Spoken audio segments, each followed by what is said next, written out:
to the triple points, you've only got 10 laps to do it. I definitely think qualifying needs to be in place. Maybe even a fixed setup if that's the case. I'm not sure if it's fixed or open now, but it's going to be interesting. Only 10 laps to get around this trick. That is a dash, and in this case, it's not a dash for cash. It's a dash for points. He's just trying to see the big wreck. Like, he wants to see a demolition derby is what it is, Derek. And I got a feeling we can still see it. Oh, yeah, I think it's going to get really dicey here in the last couple laps. It's just going to be a matter on whether or not we get restarts and who gets the jump on the start, because that's been big here in the last couple green-white checkers. It's just these cars take almost 2 laps to fully get up to speed. So if you're not right on the guy's bumper, you kind of start to lose a bit on him. So it's all about just going right away as soon as that green flag starts and not lifting for anything. Michael McKinnon has Derek Fulton created a monster here. I think we've all created something, but this is something that's completely different than what we're doing. You know what I mean? We're trying to be a traditional thing, but it looks like they're coming out of 3 and 4, so we'll let Derek go here. But, man, good luck, buddy. Get you a push and get on out there.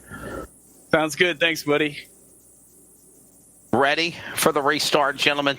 And there's Derek Fulton, one of our in-race reporters. We'll bring him back down here into his own little world with Swag eSports as we'll get ready to go back to green. Next caution, we'll try to grab Ray Richer from Mohawk, New York, get his thoughts on the race as well, as right now he is currently in the top 15 behind our other in-race reporter of Will Duvall.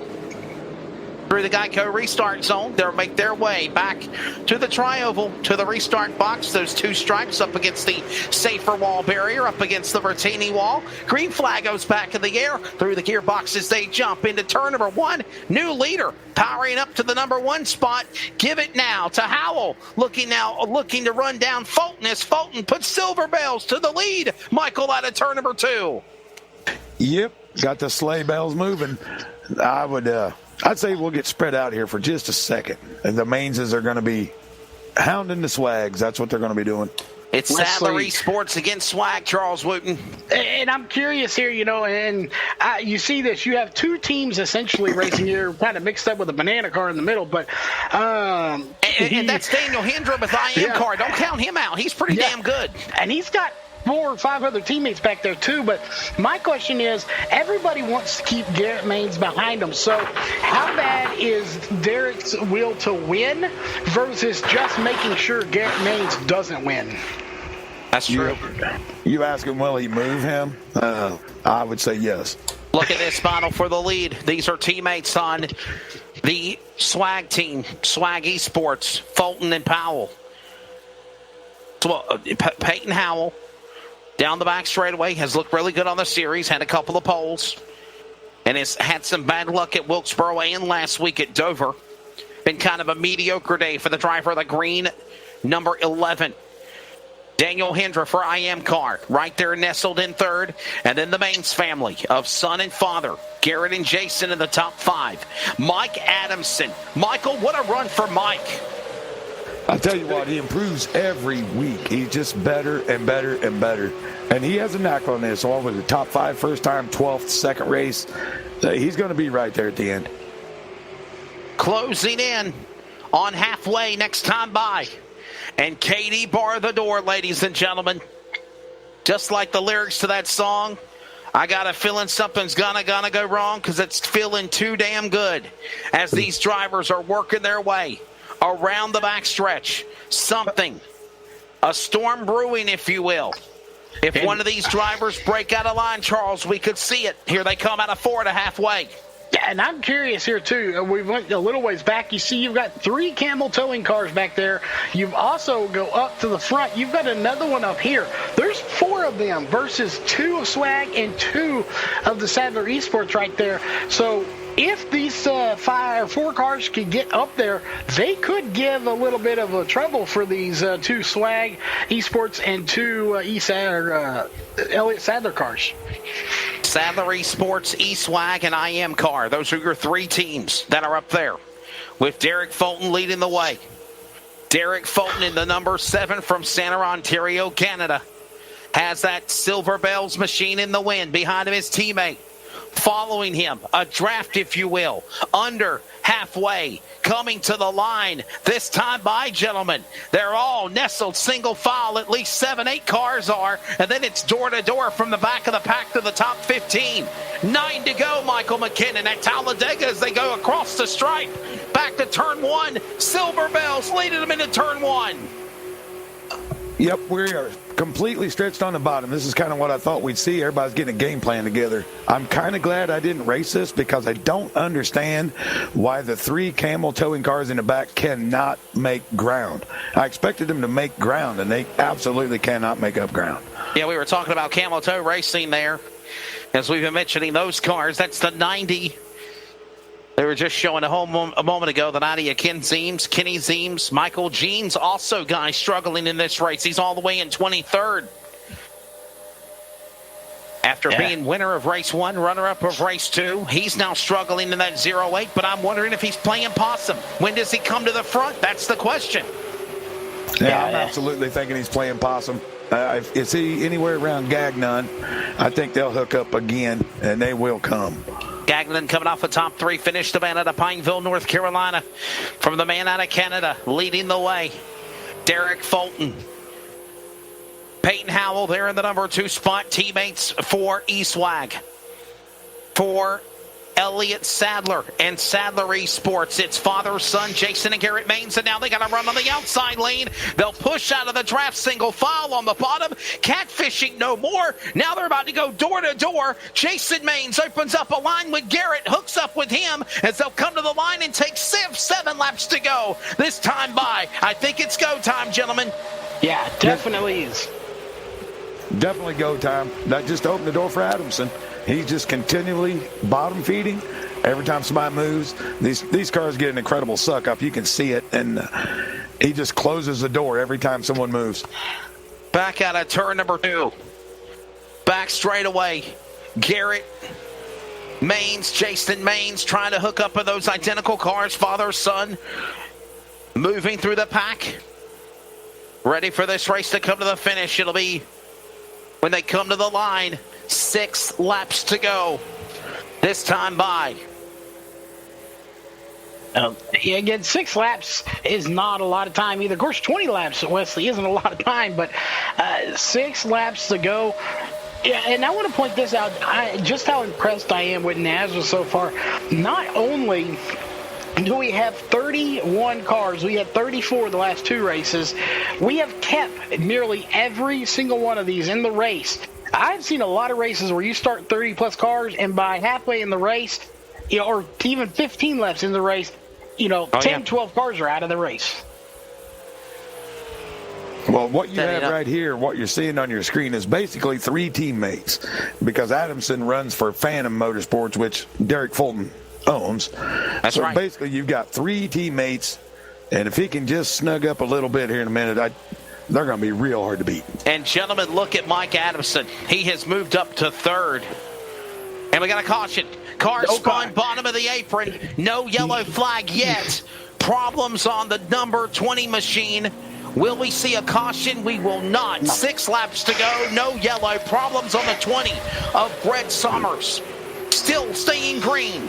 Yeah, I think that was a good call by NASRA not to throw a caution to trouble there. Going upside down.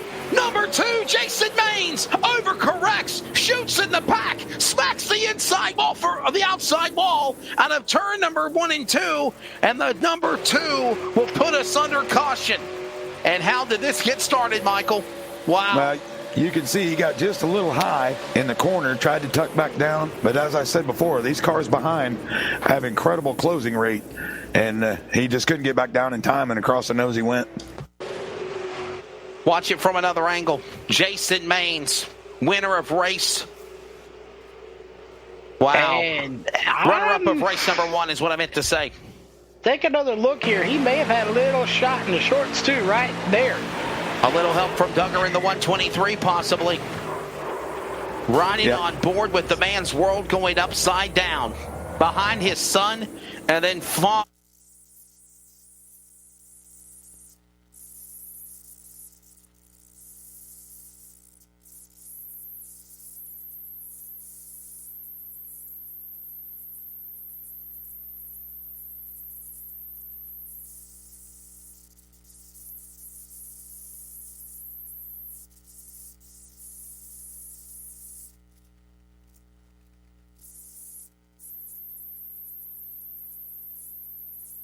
and crashing virtually here in turns number 2.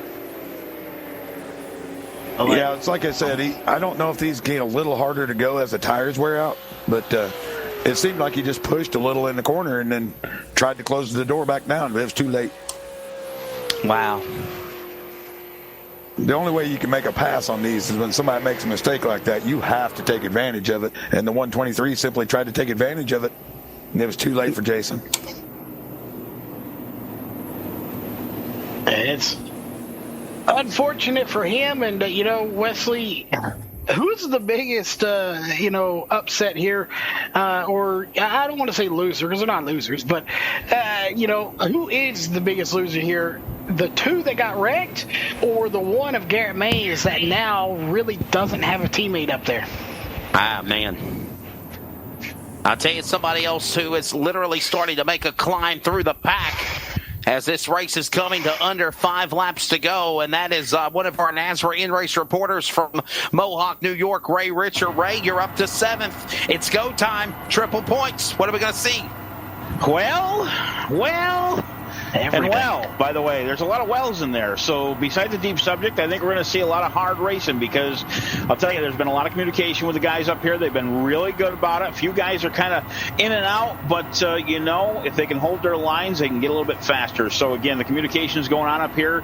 Everybody's give and take, and obviously somebody must have slipped up behind me. I'm not sure when and why or how, but you know what? No complaining right now. I'm 6th place, and I'll be starting on the outside here, and hopefully get a W out of this thing for this BruiserUSA.com Camaro. Craziness out here for sure. I think it's just going to amp up as we get ready to go under 5 laps to go for the restart. Well, now's the time for everybody to get their rear end gear. It ain't just go time from 10 to go, man. We're under caution. Caution laps, of course, don't count, which is kind of funky when I saw that. So here's the deal. We're on 5 to go. It's going to be 4 laps of just hammering. So we need to get up front and keep up front. But again, I got a couple guys ahead of me that got to see if they can hold a line. And we're going to stay behind them as much as I can and just go for it, man. Ray, I know this is a virtual simulation. Michael, I'll give you a second real quick. I know this is a virtual simulation, but what is it like wheeling a super late model car around Talladega? How do you maneuver? Well, one of the guys said that these drive like cup cars. It's weird. They don't suck up because I'm thinking because they're so low to the ground, there's not a lot of a top to it. They are wide, but they don't suck up as easy as you would think. So the pushing power is there, but you can't, if you're all alone and you're trying to catch a pack, forget about it. There's just nothing there. You feel the drag, but they still get tenths and then another tenth and another tenth. Within a matter of a lap, they're about 4 to 5 tenths gaining away from you with a pack of just 2 cars. Keep that in mind. They were talking about it earlier with tandem drafting, as a lot of people know, 2 cars drafting at once. In practice, it seemed to be a lot faster, and then finally something weird happened. I don't know if it was the setup or not, but it seems like you're in a group of cars, you're going faster. So it is something to hold on to.